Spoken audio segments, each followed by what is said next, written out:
नमस्कार दोस्तों, मेरा नाम है आशुतोष और आप देख रहे हैं आपका अपना चैनल खूनी किस्सा। आज मैं आपको सुनाने जा रहा हूँ एक ऐसी सच्ची घटना जिसने पूरे उत्तर प्रदेश को हिलाकर रख दिया। यह कहानी आपको हैरान कर देगी, डराएगी भी और आपके मन में सैकड़ों सवाल छोड़ जाएगी। एक युवक, एक अजीब परंपरा और फिर एक ऐसा रहस्य जिसमें जितना गहराई में उतरेंगे उतना ही अंधेरा मिलता जाएगा। तो तैयार हो जाइए, क्योंकि यह कहानी सिर्फ एक घटना नहीं बल्कि सच का वो चेहरा है जिसे जानकर आपकी रूह कांप उठेगी। उत्तर प्रदेश के संभल जिले की एक कहानी साल 2025 की है। संभल में एक थाना पड़ता है धनारी। 21 मार्च की सुबह जब धनारी थाना के प्रभारी पुराने मामलों की फाइलें देख रहे थे, तभी पास के एक गांव से अनिल नाम का युवक हड़बड़ाते हुए उनके पास पहुंचा। अनिल ने थाने में आकर कहा कि उसकी जान पर खतरा मंडरा रहा है और पुलिस से उसे सुरक्षा चाहिए। अफसरों ने पहले उसे वजह जाननी चाहिए, आखिर वह किससे डरा हुआ है। तभी अनिल ने जो बताया उसने सबको हैरान कर दिया। उसने कहा, मेरा जन्म साधारण तरीके से नहीं हुआ है। पहले मेरे पैर बाहर आए थे और फिर बाकी शरीर। गांव में ऐसे उल्टे जन्म वालों को खास माना जाता है। मान्यता यह है कि अगर किसी की कमर में पुराना दर्द हो और दवा से आराम ना मिले तो रविवार या बुधवार को उल्टे जन्म वाले से कमर पर एक लात मरवाने से दर्द गायब हो जाता है। अनिल ने बताया कि अब तक वह सैकड़ों लोगों को इस तरह से राहत दिला चुका है। 11 मार्च को लाखन, रवि, अजय और दुर्गेश नाम के 4 लड़के उसके पास आए। उनमें से एक ने कहा कि उनकी मां के कमर में तेज दर्द है और तमाम इलाज के बाद भी कोई फायदा नहीं हुआ। वह चाहते हैं कि अनिल उसकी कमर पर लात मारे। क्योंकि ये उसका पुराना काम था, इसलिए अनिल बिना किसी शक किए उनके साथ चल पड़ा। लेकिन रास्ते में वे लोग उसे पहले एटा और फिर आगरा ले गए। आगरा में 2 और आदमी उनके साथ मिले। उसी रात सब मिलकर अनिल को शहर से दूर सुनसान खेत में ले गए। वहां पहुंचकर उन लोगों ने कहा, तुम उल्टे जन्मे हो और हम एक तांत्रिक विधि करना चाहते हैं जिससे जमीन पर धन बरसेगा, करोड़ों रुपए। इस धन से तुम्हें भी बड़ा हिस्सा मिलेगा। अनिल ने साफ इनकार कर दिया। उन्होंने अनिल को जबरदस्ती पकड़ लिया, उसके हाथ पैर कसकर बांध दिए और कपड़े उतारकर खेत के बीचों बीच लिटा दिया। अनिल के मुताबिक उन लोगों में से एक आदमी उसके चारों ओर घूमते हुए अजीब अजीब मंत्र जैसी आवाजें निकालकर पूजा करने लगा। तभी अनिल को यह समझ आ गया कि ये लोग उसकी बलि देने वाले हैं। किस्मत से उन्होंने उसका मुंह नहीं बांधा तो वह पूरी ताकत से चिल्लाने लगा, बचाओ बचाओ। पास ही के खेतों में कुछ किसान फसल काट रहे थे। जैसे ही उनके कानों तक अनिल की आवाज पड़ी, वे तुरंत दौड़ पड़े और जोर जोर से शोर मचाने लगे। यह सुनकर वह तांत्रिक और बाकी लोग पूजा अधूरी छोड़कर वहां से भाग खड़े हुए। किसान मौके पर पहुंचे और अनिल को बंधन से खोलकर उसे आजाद कर दिया।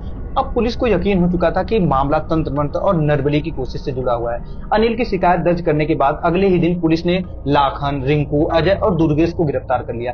यही वे 4 लोग थे जिन्होंने धोखे से अनिल को कहकर बुलाया था कि उनकी मां के कमर में दर्द है और इलाज के लिए उसे लात मरवानी है। पुलिस ने उनकी लोकेशन मोबाइल नंबर के आधार पर ट्रेस किया। पहले तो पुलिस इस पूरे मामले को सिर्फ एक आम अंधविश्वास मान रही थी, लेकिन जब पकड़े गए युवकों ने कबूल किया कि आदमी को लाने के बदले आगरा के Yamuna bridge railway station master रघुवीर सिंह और डीएलए यूनिवर्सिटी के लाइब्रेरी एंड इंफॉर्मेशन विभाग के प्रोफेसर डॉक्टर डीएन त्रिपाठी ने युवकों को लाखों रुपए देने का लालच दिया था। यह सुनकर पुलिस भी हैरान रह गई। गिरफ्तार युवकों ने खुलासा किया कि स्टेशन मास्टर और प्रोफेसर दोनों ही बड़े तांत्रिक हैं।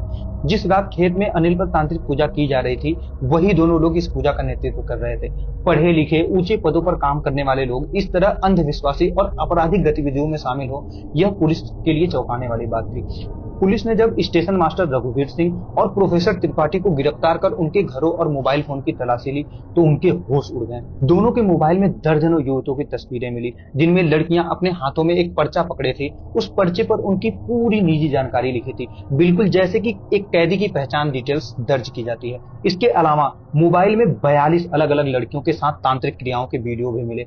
इन वीडियो में सभी लड़कियां पूरी तरह निर्वस्त्र थीं और चारों ओर पूजा का सामान फैला हुआ था। फुटेज में देखा गया कि तांत्रिक पहले उन युवतियों के निजी अंगों के आसपास सिंदूर और फूल चढ़ाकर कथित पूजा करते थे और फिर उनके साथ जबरन यौन संबंध बनाते थे। मामला अब बेहद गंभीर हो चुका था। पुलिस ने दोनों अपराधियों को घर की गहन तलाशी ली, जहां से तांत्रिक क्रियाओं में इस्तेमाल होने वाला जीवित कछुआ, 2 मुंह वाला सांप, पुराने सिक्के और कई हड्डियां बरामद हुए। पूछताछ में दोनों आरोपियों ने कबूल किया और उनके पूरे गिरोह का राज सामने आ गया। इस गिरोह में दर्जनों तांत्रिक और उनके साथ चेले भी शामिल थे। पुलिस ने तुरंत कार्रवाई करते हुए वाराणसी, एटा, मथुरा और फिरोजाबाद समेत कई जगहों पर छापेमारी की। जांच में यह भी सामने आया कि गिरोह आपस में गुप्त संकेतों के जरिए बात करता था। उनका पहला कदम होता था ऐसे व्यक्तियों की तलाश करना जो 25 से 50 लाख रुपए खर्च करने के बाद 35 करोड़ रुपए कमाने की इच्छा रखता हो। ऐसे लोगों को फंसाने के लिए सोशल मीडिया और अखबारों में विशेष पूजा पाठ के विज्ञापन देते। इन विज्ञापनों को देखकर जो लोग संपर्क करते, उनमें से कुछ को तांत्रिक धन वर्षा का लालच देते। जो ग्राहक इस प्रलोभन में फंस जाता, उससे कुछ विशेष शर्तें रखी जाती, जैसे पूजा के लिए एक कुंवारी लड़की, जिनके प्राइवेट पार्ट पर काला तिल हो, या फिर 20 नाखून वाला कछुआ। कछुआ और सांप गिरोह खुद पैसे लेकर उपलब्ध करा देता, लेकिन शर्तों के मुताबिक लड़की की व्यवस्था अधिकतर ग्राहक को खुद ही करनी पड़ती। पुलिस ने वीडियो के आधार पर कुछ पीड़ित युवतियों के परिवार से संपर्क किया, लेकिन बहुत प्रयासों के बाद केवल 3 परिवार ही बयान दर्ज करवाने और रिपोर्ट करने के लिए राजी हुए। इसके बाद सभी अपराधियों को अदालत में पेश कर जेल भेज दिया गया। अब यह पूरी कहानी सामने आ चुकी थी। कैसे यह गिरोह पुलिस के जाल में फंसा, यह तो साफ हो चुका था, लेकिन असली सवाल था वे इतने सालों तक कैसे बचते रहे। पिछले 5 से 7 वर्षों में यह गिरोह 6 जिलों में संगठित तरीकों से काम करता रहा और सैकड़ों लड़कियों के साथ उनके प्राइवेट पार्ट की पूजा करने के नाम पर बलात्कार करता रहा। फिर भी वे सुरक्षित रहे, क्योंकि उनके शिकार अक्सर गरीब परिवार की सुंदर लड़कियां होती थी। गिरोह में स्टेशन मास्टर और कॉलेज प्रोफेसर जैसे प्रभावशाली लोग शामिल थे, जिससे गरीब माता पिता आसानी से उन पर भरोसा कर लेते। बदले में लड़कियों के परिवार को 50,000 से लेकर 1 लाख रुपए तक का लालच दिया जाता था। जो व्यक्ति पूजा करवाने का खर्च उठाता था, उसे यह भरोसा दिलाया जाता था कि पूजा सफल होने पर कम से कम 35 करोड़ की धन वर्षा होगी। हालांकि पुलिस ने माना कि आरोपियों के अनुसार आज तक ऐसी कोई बारिश नहीं हुई, फिर भी गिरोह के सदस्य पूरी तरह यकीन जताते थे कि एक न एक दिन यह चमत्कार जरूर होगा। जब पूजा सफल नहीं होता था तो वे ग्राहक को कहकर बरगलाते थे, जो लड़की तुमने लाई थी उसने अपनी जानकारी छुपाई थी, वह कुंवारी नहीं थी और पहले किसी युवक से संबंध बना चुकी थी। इस तरह झूठी कहानियों और अंधविश्वासों का जाल बुनकर यह गिरोह लगातार लोगों को ठगता रहा। ध्यान देने वाली बात यह थी कि पूजा करवाने वाले व्यक्ति भी इस गैर कानूनी काम में बराबर का भागीदार बन जाता था। इसलिए लाखों रुपए गंवाने के बाद भी कई लोग चुपचाप घर पर बैठ जाते। पुलिस की माने तो जांच के दौरान इस गिरोह का पूरा सच बेहद चौंकाने वाले तरीके से सामने आया। पढ़े लिखे तथाकथित तांत्रिक असल में धोखेबाज होने के साथ साथ खुद भी अंधविश्वास के शिकार थे। इनका पक्का यकीन था कि एक न एक दिन सचमुच धन की बारिश होगी। गिरोह में कई तांत्रिक शामिल थे, जिन्हें उनकी कथित तांत्रिक शक्ति के हिसाब से पूजा में अलग अलग भूमिकाएं दी जाती थी।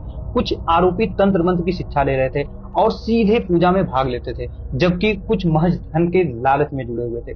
पूजा के लिए जिन वस्तुओं की जरूरत थी, जैसे 20 नाखून वाला कछुआ या 2 मुंह वाला सांप, वे आरोपियों के पास पहले से ही मौजूद रहते, या फिर वे ग्राहक से पैसा लेकर उन्हें खुद उपलब्ध करा देते। सबसे कठिन काम होता पूजा के लिए लड़की का चयन। गिरोह सामूहिक रूप से ऐसी लड़कियों का तलाश करते हैं जिनका कौमार्य भंग न हुआ। चयन की शर्तें इतनी सख्त थी कि उनका पूरा होना अनिवार्य था। इसके लिए गिरोह के सदस्य पहले ऐसे परिवारों को खोजते जिनमें उनकी आवश्यकताओं के अनुसार से युवती हो। परिवार चुनने के बाद प्रोफेसर DN त्रिपाठी और स्टेशन मास्टर रघुवीर सिंह व्यक्तिगत रूप से उन घरों के मुखिया से संपर्क करते हैं। वे बड़े पदों पर होने का फायदा उठाकर यह भरोसा दिलाते कि उनकी बेटी बेहद भाग्यशाली है और अगर उसे पूजा में शामिल किया गया तो उसका पूरा परिवार करोड़पति बन जाएगा। गरीब माता पिता पद और प्रतिष्ठा के आगे आसानी से झुक जाते। किसी भी लड़की के घर वालों को यह नहीं बताया जाता था कि पूजा के दौरान उसे निर्वस्त्र कर उसके निजी अंगों की पूजा की जाएगी। नतीजा, कई परिवार पुण्य के नाम पर तो कई परिवार पैसों की लालच पर अपनी बेटी देने के लिए तैयार हो जाते। परिवार के राजी होते ही लड़की को एक फॉर्म भरवाया जाता, जिसमें नाम, गोत्र, मासिक धर्म की पिछली तारीख, ऊंचाई, वजन जैसी जानकारियां मांगी जाती। शर्तें बेहद कठोर थी। लंबाई 5 फुट 5 इंच से कम न हो, शरीर पर कोई चोट या कट का निशान न हो, कोई टैटू न हो, कभी कोई ऑपरेशन नहीं हुआ हो और न ही उसने कभी गाय या सुअर का मांस खाया हो। 2 मुख्य शर्तें सबसे ज्यादा अहम थी। पहली, युवती का कौमार्य पूरी तरह अछूत होना चाहिए, यानी उसने कभी किसी युवक से संबंध न बनाया हो और किसी भी कारण से उसका कौमार्य भंग न हुआ हो। दूसरी, उसके निजी अंग पर काला तिल होना अनिवार्य था। इस शर्त में थोड़ी छूट थी। अगर तिल ठीक उसी स्थान पर न होकर पास में हो तो तिल की दूरी सेंटीमीटर में मापकर फॉर्म में लिखी जाती। फॉर्म में युवती का फोटो और उसके हस्ताक्षर भी होते। गिरोह बेहद चालाकी से इस बात का भी ध्यान रखता कि अगर बलात्कार के बाद युवती शिकायत करे तो पोक्सो एक्ट ना लागू हो, इसलिए उसकी उम्र 18 से ऊपर होना जरूरी था और इसका प्रमाण भी लिया जाता था। एक दूसरा फॉर्म भी भरवाया जाता था, जिसमें युवती से उसके पिछले मासिक धर्म के शुरू होने की तारीख भी ली जाती थी। इसी तारीख के आधार पर पूजा का दिन चुना जाता था, ऐसा दिन जब यौन संबंध से गर्भ ठहरने की संभावना ना हो। इस तरह तंत्र मंत्र और अंधविश्वास का यह जाल बेहद योजनाबद्ध तरीके से बुना जाता था। तांत्रिक फॉर्म में दी गई तस्वीर और जानकारी देखकर यह तय करते कि कौन सी लड़की और किस तारीख को पूजा के लिए लाई जाएगी। तय दिन लड़के को घर से उठाकर सीधा तांत्रिक के कमरे में पहुंचा दिया जाता। वहीं प्राइवेट पार्ट पर काला तिल वाली शर्त के पीछे इन बदमाशों की गंदी सोच थी। उनका मानना था कि जिस युवती के उस हिस्से पर तिल होता है वह अधिक कामुक और पुरुषों को अधिक सुख देने वाली होती है। पूरी प्रक्रिया अंधविश्वास, शोषण और आपराधिक गतिविधियों का मिला जुला रूप था। तय दिन पर लड़कियों को तांत्रिक के कमरे में ले जाया जाता, जहां केवल तांत्रिक और युवती रह जाते, बाकी लोग बाहर निकल जाते। तांत्रिक फॉर्म में भरी जानकारी के अनुसार पहले उसकी लंबाई और बाकी शारीरिक विशेषताओं की जांच करने का नाटक करता और तिल देखने के बहाने लड़की के सारे कपड़े उतरवा लेता और शारीरिक छेड़छाड़ करने से पहले लड़की को नशीला प्रसाद दिया जाता था, जिससे वह होश में होते हुए भी विरोध करने की हालत में नहीं रहती। नशे के असर में वह अनजाने तांत्रिक का साथ देने लगती और इसी का फायदा उठाकर तांत्रिक उनके निजी अंगों के कथित पूजा करने के बाद भोग नाम पर उसके साथ बलात्कार करता। कमरे के बाहर एक खड़ा व्यक्ति इस पूरे कृत्य का वीडियो मोबाइल पर रिकॉर्ड करता, ताकि अगर बाद में लड़की या उसका परिवार विरोध करे तो उन्हें यह वीडियो दिखाकर डराया और चुप कराया जा सके। जांच में खुलासा हुआ कि कई गरीब परिवार की लड़कियां इस बलात्कार को पूजा का हिस्सा मानकर घर लौट जाती थी और किसी से कुछ नहीं कहती। पुलिस के मुताबिक अब तक गिरोह के 14 सदस्य गिरफ्तार हो चुके हैं, लेकिन पूछताछ से साफ है कि आरोपियों की संख्या और भी बढ़ सकती है।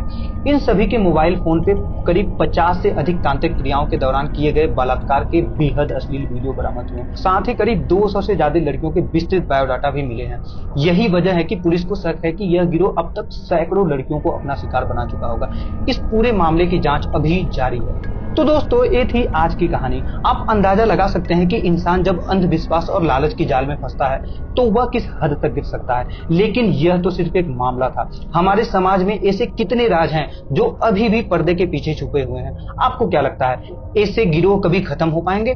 आप अपनी राय हमें कमेंट्स में जरूर बताइए। अगर आपको यह वीडियो पसंद आया तो चैनल खूनी किस्सा को सब्सक्राइब करना मत भूलिए और बेल आइकन भी दबा दें, ताकि अगली हैरान कर देने वाली सच्ची कहानी आप तक सबसे पहले पहुंचे।